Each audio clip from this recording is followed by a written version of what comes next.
CLAT और एआईएलटी के through मिलने वाले कॉलेजेस के अलावा एक बहुत अच्छा ऑप्शन लॉ स्टूडेंट्स के लिए है। अगर वो 5 ईयर एलएलबी करना चाहते हैं तो एमएचसीईटी के थ्रू मिलने वाले मुंबई और पुणे के कुछ कॉलेजेस। ये कॉलेजेस में जो एग्जाम होता है, जो एंट्रेंस टेस्ट होता है, उसको बोलते हैं एमएएचसीईटी। और ये वीडियो है एमएएचसीईटी के बारे में। हम जानेंगे कि एमएएचसीईटी की एलिजिबिलिटी क्या है, उसकी डेट क्या है, उसका सिलेबस क्या है, क्या पैटर्न है और किस तरीके से हम आपकी हेल्प कर सकते हैं एमएएचसीईटी को क्रैक करने के लिए। तो चलिए शुरू करते हैं। तो सबसे पहले तो ये एमएएचसीईटी है क्या? This is basically a common entrance test for colleges in Maharashtra. Maharashtra के बहुत सारे जो अच्छे कॉलेजेस हैं उनके लिए। और ये केवल लॉ के लिए स्पेसिफिक टेस्ट नहीं है। आपको बीएड में एडमिशन लेना हो, बीए एमए में एडमिशन लेना हो, या ऐसे बहुत सारे अलग अलग कोर्सेज हैं जिनके लिए ये एग्जाम होता है। 5 ईयर ही नहीं, 3 ईयर एलएलबी के लिए भी, 3 ईयर लॉ कोर्स के लिए भी ये एग्जाम कराया जाता है।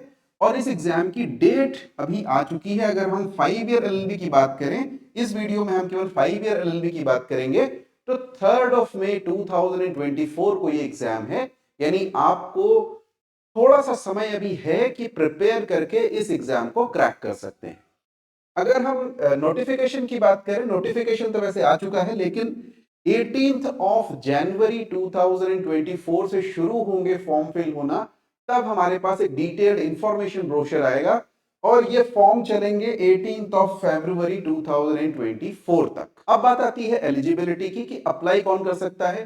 तो सिटीजन्स भी कर सकते हैं, नॉन सिटीजन जो इंडिया से बाहर रह रहे हैं वो लोग भी अप्लाई कर सकते हैं। लेकिन ये ध्यान में रहे कि महाराष्ट्र के रहने वालों के लिए ऑब्वियसली कुछ सीट्स रिजर्व्ड होती हैं जो उनके लिए ही होती हैं।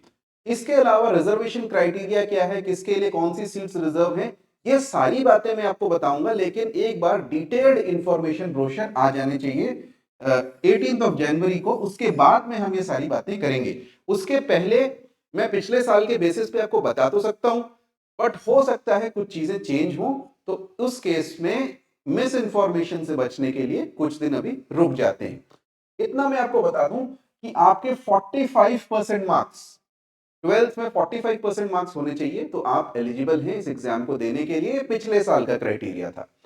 उसी तरीके से महाराष्ट्र और नॉन महाराष्ट्र दोनों ही जगह के लोग, जो महाराष्ट्र के लोग हैं वो तो भर ही सकते हैं, महाराष्ट्र के बाहर के लोग भी इसको भर सकते हैं। और ध्यान देना, इसके जो सेंटर्स होते हैं महाराष्ट्र के बाहर भी होते हैं। ऐसा नहीं कि आपको मुंबई या पुणे जाकर के एग्जाम देना है, दिल्ली में, यूपी में, बिहार में भी इसके सेंटर्स आराम से आपको मिलते हैं।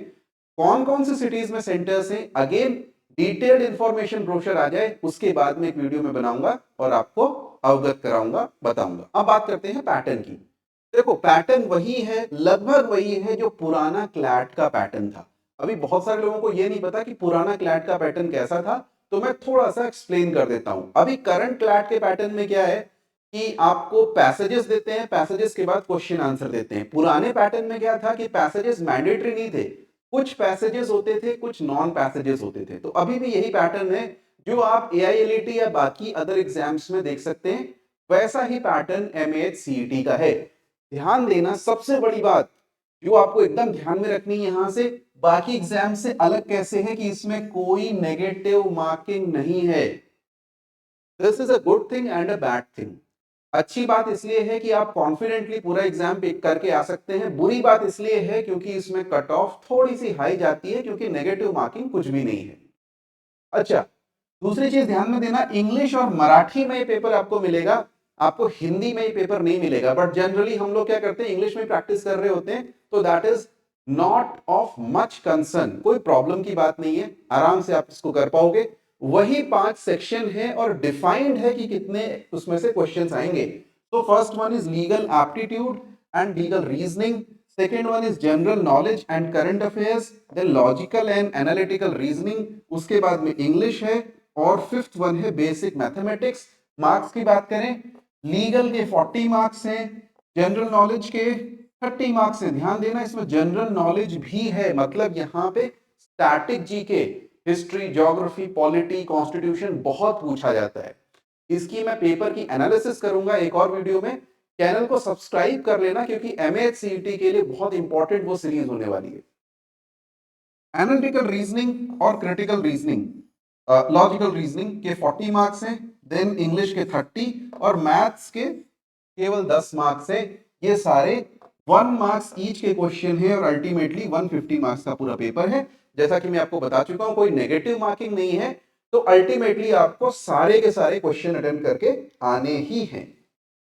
अब बात करें सिलेबस की, तो सेक्शन वाइज एक एक करके सिलेबस की हम बात करेंगे, ताकि आपको थोड़ा समझ में आए कि हो क्या रहा है, पूछा क्या जा रहा है, किस तरीके से क्लैट से या अदर एग्जाम से अलग हो सकता है। वैसे बहुत अलग है नहीं, अगर आप सिलेबस देखोगे लगभग ठीक है, वैसा ही है, लेकिन ऑफिशियली उन्होंने एक सिलेबस निकाला है। अगर आपको लिंक चाहिए तो नीचे आपको एक लिंक मिलेगा फोरम क्लैट का, उसमें ऑफिशियल सिलेबस भी मैंने अपडेट किया हुआ है। उनके ऑफिशियल जो उन्होंने पीडीएफ निकाला हुआ है, ऑफिशियल डेट्स अपलोड की हुई हैं, आप वहां पे जाकर के देख सकते हो।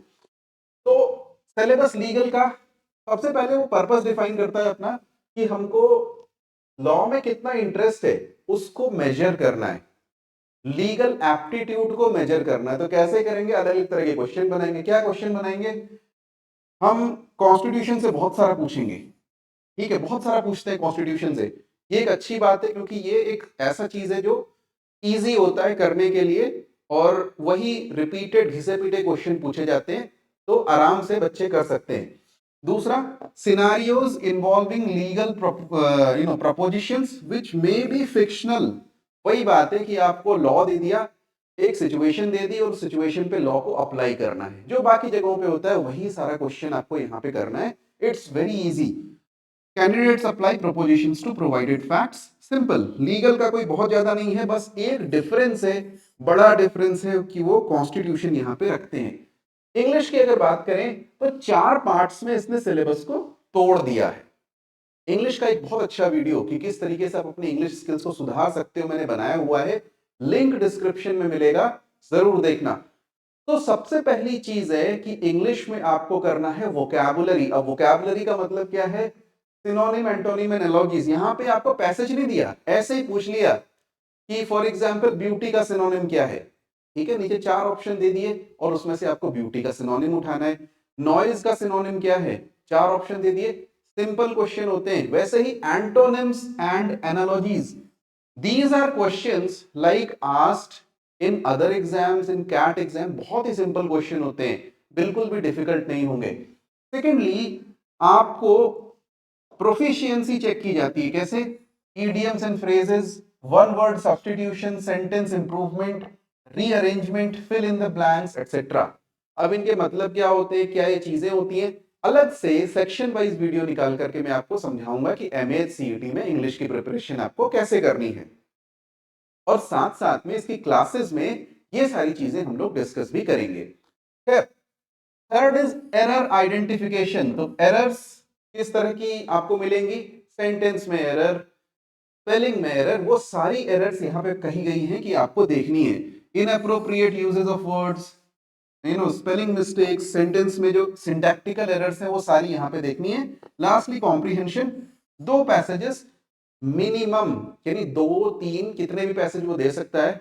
अब बहुत ज्यादा तो नहीं देगा, इंग्लिश का तो 30 मार्क्स का ही है, ठीक है, तो जनरली 2 या 3 पैसेज, 10 से 15 मार्क्स का जो है वो पैसेज के बेसिस पे आता है। इसके अलावा 10 से 15 मार्क्स का बिना पैसेज के, यानी फटाफट इसको सॉल्व किया जा सकता है, इसमें आपको बहुत ज्यादा दिमाग लगाने की जरूरत नहीं है, easy to do paper. Next is syllabus of GK. अब जीके में क्या पूछेगा, स्टैटिक जीके, करंट अफेयर्स के अलावा। देखो करंट अफेयर्स उसने बोला हुआ है, करंट अफेयर्स जनरली 1 ईयर के होते हैं। 1 ईयर का मतलब होता है कि आपको मार्च फॉर एग्जाम्पल, या लेट अस नॉट से मार्च, लेट अस से अप्रैल, अप्रैल 2023 से लेकर के अप्रैल 2023 तक का करना है, ठीक है। इसमें भी अब आपके पास तो चट्ठा पड़ा हुआ होगा ना, वो नहीं करना, मैं आपको बहुत ही सेलेक्टेड चीजें दूंगा, उतना ही आपको करना है, and easily you will get your answers from those questions, from those particular PDFs, आपको आराम से उसमें से अपने आंसर्स मिल जाएंगे। तो current affairs out of the way, बाकी हमें क्या करना है, हिस्ट्री में एंशिएंट, मेडिवल एंड मॉडर्न। अब लिखा नहीं है कि इंडियन हिस्ट्री है या world history, obviously it is Indian history, ठीक है। तो Indian history, ancient, medieval, modern, focus ज्यादा मॉडर्न की तरफ रहता है, लेकिन करना तीनों ही है।